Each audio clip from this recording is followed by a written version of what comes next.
महागणाधिपतये नमः। श्री सरस्वत्यै नमः। श्री सद्गुरुभ्यो नमो नमः।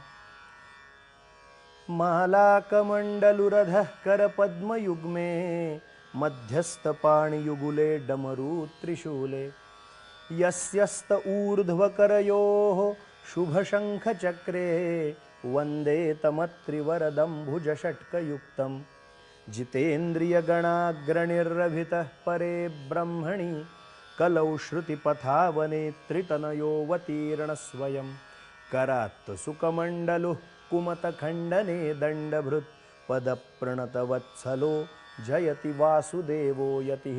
अवधूतचिंतन श्री गुरुदेव दत्त श्रीपाद श्रीवल्लभ श्रीमन्नृसिंह सरस्वती स्वामी महाराज की जय। श्रीमद वासुदेवानंद सरस्वती स्वामी महाराज की जय। श्री गुरुदेव दत्त दत्त दत्त। मंडळी नमस्कार। शिवचिदंबरांच्या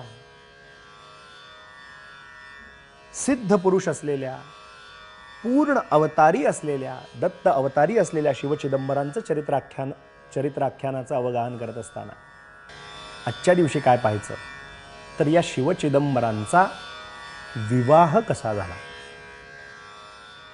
ओळीनं हे सगळं चरित्राख्यान आपण जन्मापूर्वीची पार्श्वभूमी पाहिली, जन्माच्या वेळची पार्श्वभूमी पाहिली, जन्म झालेला किस प्रसंग पाहिला, जन्माच्या नंतर कशा बाललीला पाहिल्या, लहानाचे मोठे कसे झाले ते पाहिलं, मुंज झाली, मौंजीबंधन कसं झालं, विद्याभ्यास कसा झाला पाहिला, आणि आता त्याच्यानंतर त्यांच्या बाललीला सुद्धा गजगौरी व्रत असेल, रामचंद्राची गोष्ट असेल, मल्लाची गोष्ट असेल, यातनं आपण थोडं थोडं पाहिलं, स्पर्श करून पाहिलं।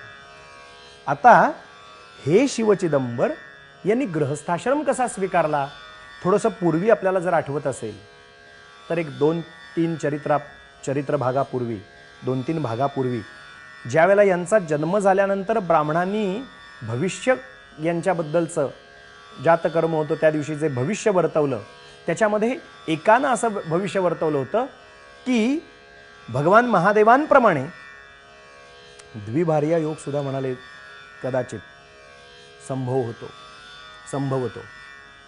तर या सगळ्या पद्धतीने या दिव्य पुरुषाचं चिदंबर महास्वामींचा गृहस्थाश्रम नेमका कसा झाला हे जरा आजच्या दिवशी या आजच्या भागातनं समजावून घेऊया। पित्यांनी एक दिवशी चिदंबरांना हाक मारली, शिक्षण पूर्ण झालं होतं, अलौकिक लीला तर अशा चालूच होत्या, आणि एक दिवशी पित्यांनी बोलावलं, त्यांनी विचारलं, बाळ ब्रह्मचर्य पालन झालं, आता शिक्षण झालं, आता विवाहाचा विचार केला पाहिजे। ब्रह्मचर्यानंतर जो पुढचा आश्रम आहे त्याचं नाव आहे गृहस्थाश्रम।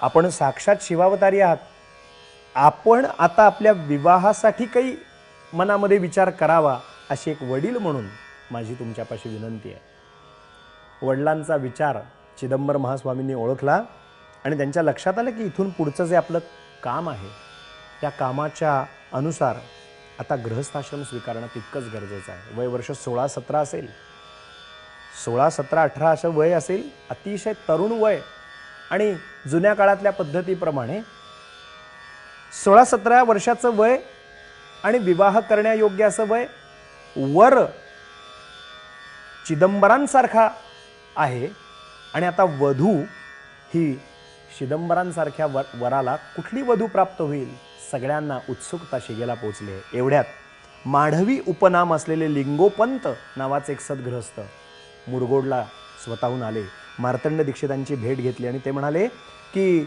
आमची कन्या, तिचं नाव सरस्वती, ही जी आमची कन्या आहे त्या सरस्वती नावाच्या आमच्या कन्येला तुमच्या चिदंबरांना द्यावा अशी आमची इच्छा आहे, आपण हा विवाह कराल का?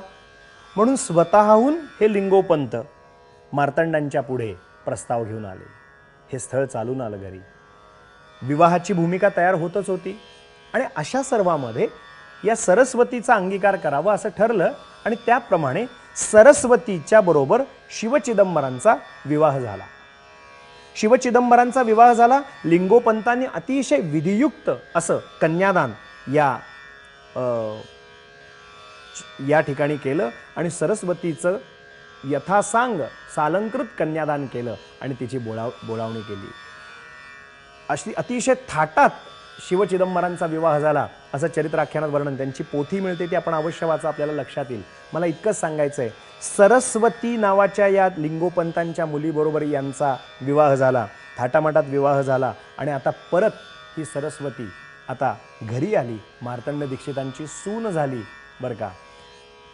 गृहस्थाश्रम ज्याला म्हणतात तो शिवचिदंबरांचा, परिपूर्ण दत्तावतारी असलेल्या चिदंबर महास्वामींचा गृहस्थाश्रम सुरू झाला. आणि हा गृहस्थाश्रम हळूहळू अतिशय छान असा आकाराला येत होता. काही काही दिवस नुकतेच असे ओलांडले होते. 1 वर्ष 6 महिने झाले असतील नसतील एवढ्यात एक आणखीन विलक्षण घटना घडली. काय घडलं? मी मगाशीच बोललो थोड्या वेळापूर्वी त्याप्रमाणे एका ब्राह्मणानं असं सहज वाक्य विधान केलं होतं की कदाचित विभार्या योग येऊ शकतो या कुंडलीप्रमाणे, किंवा हे साक्षात शिवावतारी आहेत. तर जसं कैलासामध्ये भगवान महादेवांच्या बरोबर पार्वती माता आहे आणि भगवती गंगा पण आहे, त्याप्रमाणे यांच्या आयुष्यात पण कदाचित द्विभार्या योग येऊ शकतो असा जो काही व्यवहार होता त्याप्रमाणेची पावलं घडत गेली. नियतीचा जो व्यवहार ठरला होता, किंबहुना शिवचिदंबरांच्या इच्छेनुसारच एक घटना जबरदस्त अशी घडली. काय घडलं? एक ब्राह्मण एके दिवशी अचानक मुरगोडला आला. अतिशय अधिकारी असा तो ब्राह्मण होता बरं का. तो एक दिवशी आला आणि त्या ब्राह्मणाचा आणि चिदंबर स्वामींचा संवाद सुरू झाला. तो ब्राह्मण म्हणतो, चिदंबर महास्वामी आपणच ना? ते म्हणाले होय.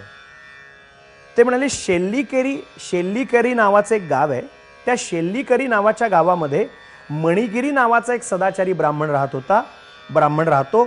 त्याची पत्नी कृष्णा, त्या मणिगिरी आणि कृष्णा यांचा जो नातू, त्याचं नाव आहे विष्ट, त्या विष्ट नावाच्या त्यांच्या नातवाची जी कन्या, तिचं नाव आहे सावित्री. ती जी सावित्री आहे ती अतिशय अधिकारी अशी आहे आणि तिच्याशी आपण विवाह करावा असं स्थळ घेऊन मी आलो आहे. म्हणजे इतका सगळा प्रकार तो ऐकला आणि ती फक्त म्हणते की माझं स्वीकार फक्त चिदंबर महास्वामींनीच करावा. ती तुमचं ध्यान लावून बसलेली आहे.